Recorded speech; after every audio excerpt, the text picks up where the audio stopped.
O, tingnan niyo, ito nakakatawa rito, mga boss. Nakakatawa itong si Senator Robin Padilla dito. Itong mainstream media kasi, tawa ako ng tawa rito talaga kasi itong mainstream media, walang pinagkatandaan.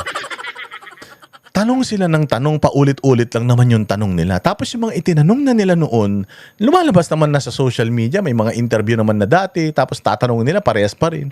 Ini-expect nila na pag tinanong nila yung tao, laging sasagutin sila ng iba. Pare-parehas lang naman. Hindi talaga competent itong mga mainstream media. Nag-aral pa ng journalist yan, pero tatanga-tanga. Hindi ba tinatanong nila si Senator Robin Padilla rito? Tingnan ninyo, ang galing ni Senator Robin Padilla rito. Sabi ko nga, medyo napabilib ako kay Senator Robin. Pinaglaruan niya yung media. Sige, pasok, Senator Robin. Tinatanong namin si Senator Robin. Tatlong gabi kaming magkasama. Kasama nga niya si Senator Bato. Tatlong gabi. Kayo daw ang magkasama ni Senator Bato. Sabi niya, 3 gabi kami magkasama. No? Ano ba kayo, mga tanga ba kayo? Hindi dito naman kayo. Alam nyo naman yun. 3 gabi kami magkasama o ano pa? Sabay kayong umalis dito nung Wednesday ng madaling araw. Siguro mas maganda po siguro kung magbibigay ng info niyan, ma'am. Pag natapos na yung investigasyon. Kasi mas maganda yung official. Reaction mo na ikaw ay person of interest daw. Siyempre, ganun po. Tinanong person of interest.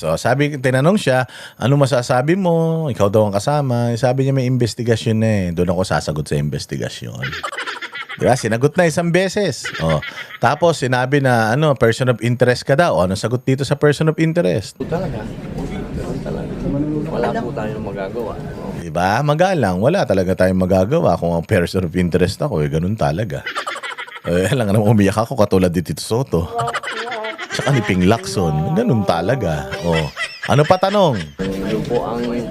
Kung yun po ang sinabi ng mga otoridad, okay naman po yun. Sir, ikaw doon nagsakay kay Sen Bato, totoo ba? Siguro po, antayin na lang po natin yung official na investigation. Pagkabobohan tanong. Ikaw daw nagsakay kay Senator Bato. Sinagot niya na nung una yun, ha? Kasabay mo daw, kasama mo daw. 3 araw ko nang kasama. Sir, tinakas mo daw. Antayin na lang natin yung investigasyon. Doon ako sasagot sa investigasyon. Kaya lang kasi, yung mga reporter na yan, meron yan silang mga dapat itanong kasi yun yung utos sa kanila ng mga amo nila. Hindi yan katulad ng banateros. Kami, pag nagtanong kami, talagang diretso sa punto. Wala kaming ito tatanong natin ito tatanong natin, dito iikot yung tanong natin, walang ganun.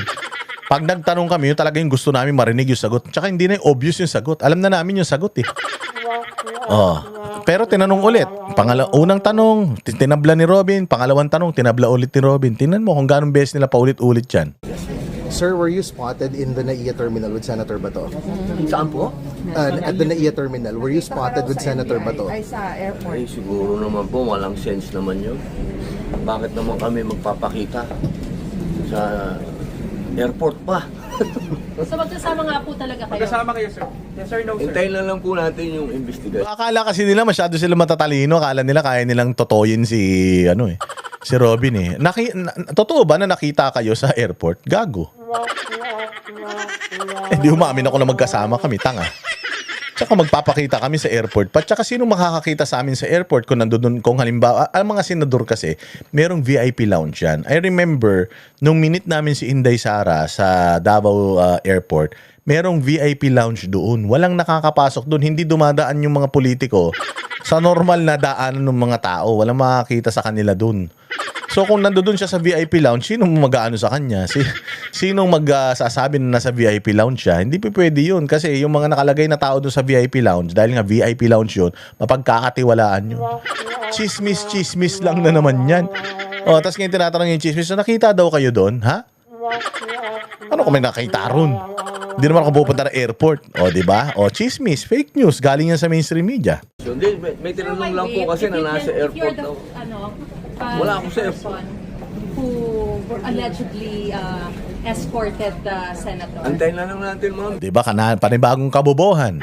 Tinanong kung magkasama kayo, ang sagot alam mo kung matalino talaga kayo mga media kayo. Alam nyo na yung itatanong ninyo will implicate Senator Bato de la Rosa and Robin. Sinabi niya na kanina na there's an ongoing investigation. Doon ako sasagot sa investigation. Tinanong siya ulit, sir, nagano ba kayo ganito? May investigasyon. Tapos nag-attempt na naman. May investigasyon. Kita ninyo, kala nyo kaya nyong i-break si Robin? Hindi nyo kayang i-break si Robin Padilla kahit ganyan niya. Nakala nyo kasi masyado nyo minamalit. Mas matalino sa inyo, kaya nga siya senador. Kayo, putang ina ninyo eh. Hanggang ngayon, mga amoy pawis pa rin kayo ng mga reporter eh. Habol pa rin kayo ng habol sa politiko. Sir, ang dahilan bakit kailangan maghintay? Siyempre po kasi may official na investigation. Bobo eh, no? Anong dahilan? Ba't kailangan pa kami mag-intay? Putang ina nyo, investigador ba kayo? Sinabi na nga niya na may investigasyon eh. Di ibig sabihin, official yun. Kailangan mo talagang mag-antay. Gusto sumagot pa sa inyo? Ang ina ninyo, kung ako nga kay Robin Padilla, hindi na ako nagpapa-interview sa mga ulol na yan eh. Kaya na kahit naman anong sagot mo sa mga yan, sisirain ka pa rin naman ng mga yan sa mga media network nila eh. Diba? Pero goods ka dyan, Senator Robin. Mahusay ka. Siyempre, paggalang po yun sa otoridad. Pero sir, aaminin niyo lang naman o i-deny? Kasi mas maganda. Ang ina mo, ba't mas marunong ka? Paasawa ka niya?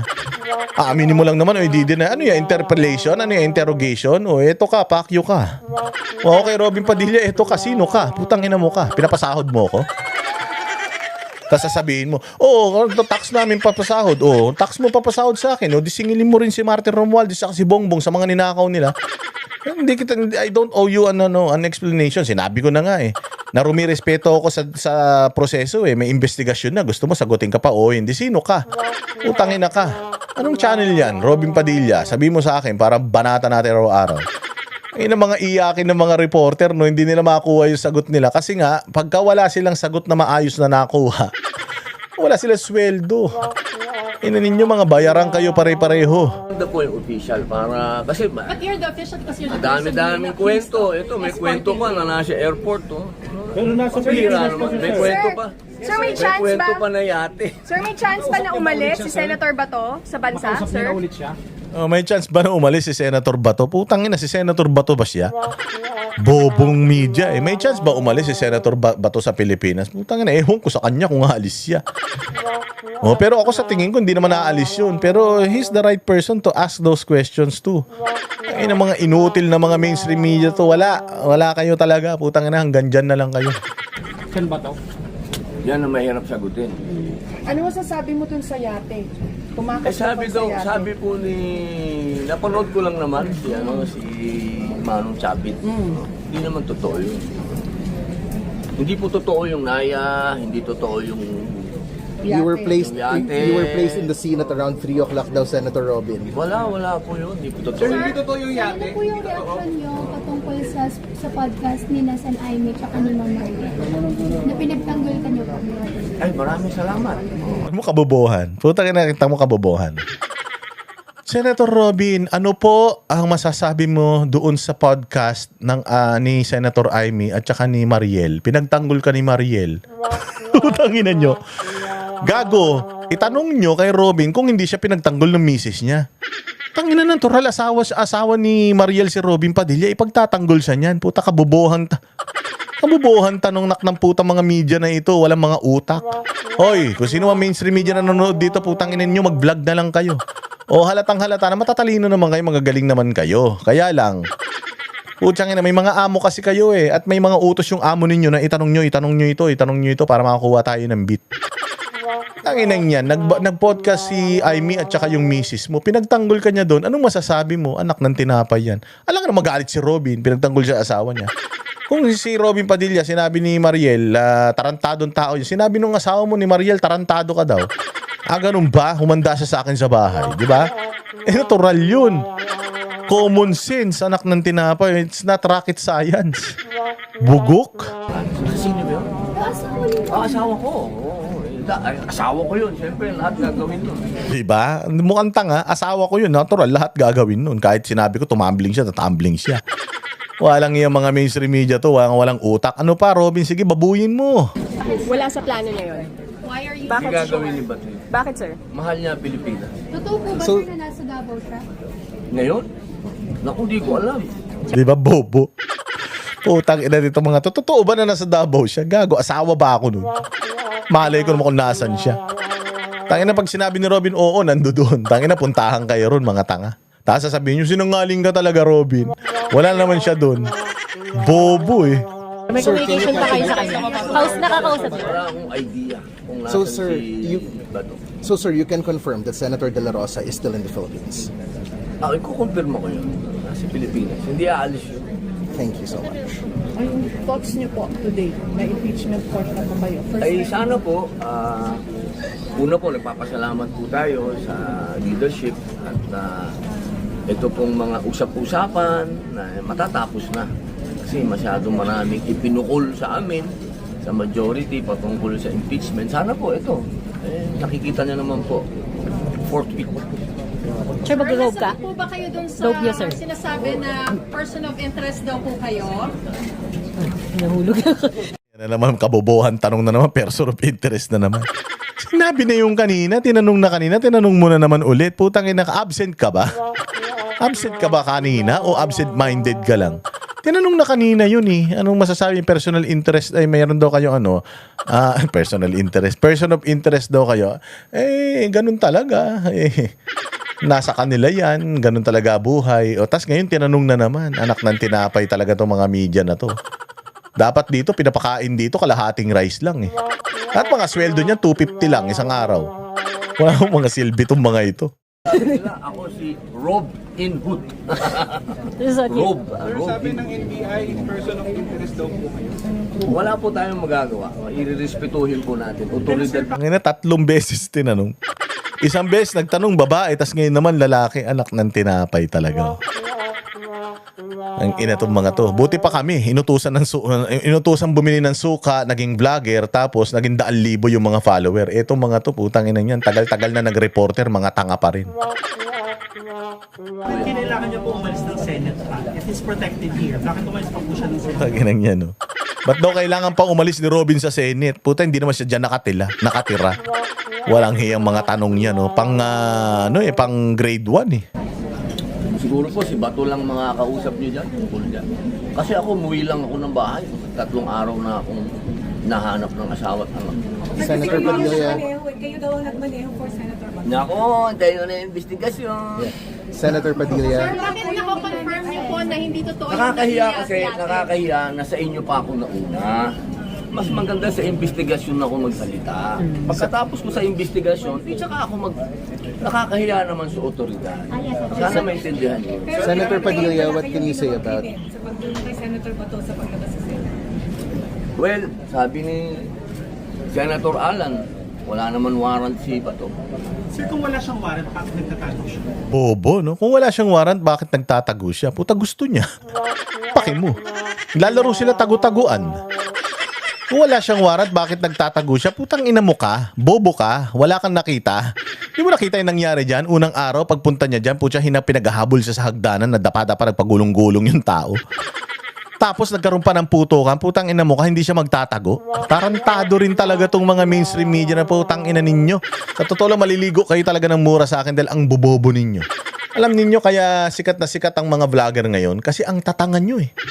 Bakit siya magtatago? Wala naman siyang warrant of arrest. Anong paki mo? Gusto niya magtago eh. Anong walang warrant? Kasi nga, pag hindi siya nagtago, lalong gugulo dyan sa Senado. Nagkabarilan na nga, nandiyan dyan siya. Ngayon, tinan mo, wala siya dyan. Nagkagulo ba dyan? May NBI ba dyan ngayon? May NBI ba dyan sa may GSIS?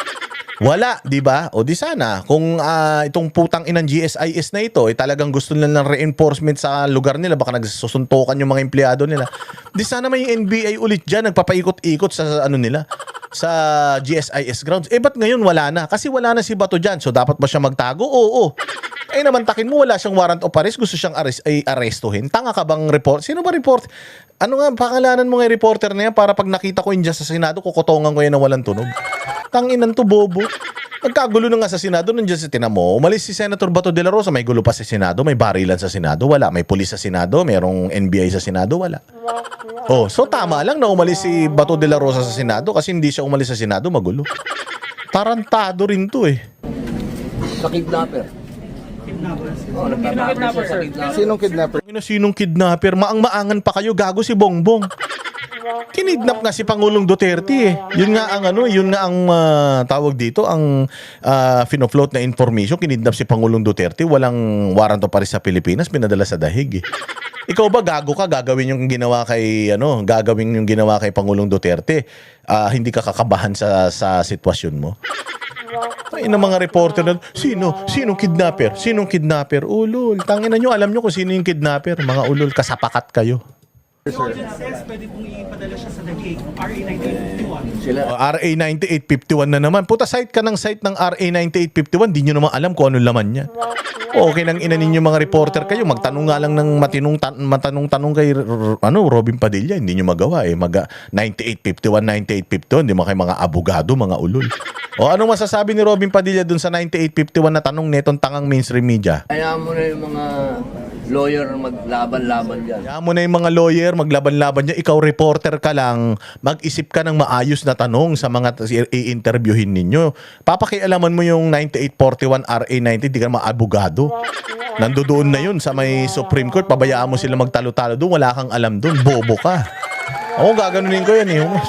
98, ano ba pagkakaintindi mo doon? Sa ano na yun? Sa batas na yun? O, kung hindi mo naiintindihan yun kasi hindi ka abogado, huwag ka na magtanong doon, di rin ako abogado eh. Basta ako, si Bato ayaw niyang makita. Oh, di ba? Panis. Panis kayo. Kami ang boses ng masa, hindi natatakot. Katotohanan lang, di kami nalulunod. Walang bahid ng sismis, lahat ay totoo. Kahit sino ka pa, pag mali ka babanatan ka. Walang pinipili kulay, wala kaming kinikilingan. Basta para sa bayan, kami lalaban. Pagdama palakpakan, pag mali banatan. Di matitinag, di matatakot, para sa bayan tuloy ang sigaw. Sa harap ng kamera, walang halong takot. Mga baluktot, lahat kayo'y tutumba. Ang hustisya at totoo, yun lang ang mahalaga. Kahit sinong harang, di kami matitinag. Walang pinipiling kulay, wala kaming kinikilingan. Basta para sa bayan, kami lalaban. Pag tama palakpakan, pag mali banatan. Di matitinag, di matatakot, para sa bayan tuloy ang sigaw. Kung nasa tama ka, ikaw ay aming kasama. Pero pag mali ka, handa ka na bang mabasag? Banateros kami, walang inuunan. Dahil bayan muna, bago ang sarili.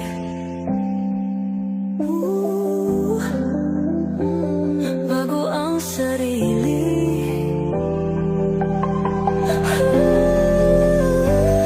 Pag tama palakpakan, pag mali banatan. Banateros ang sigaw, katotohanan ang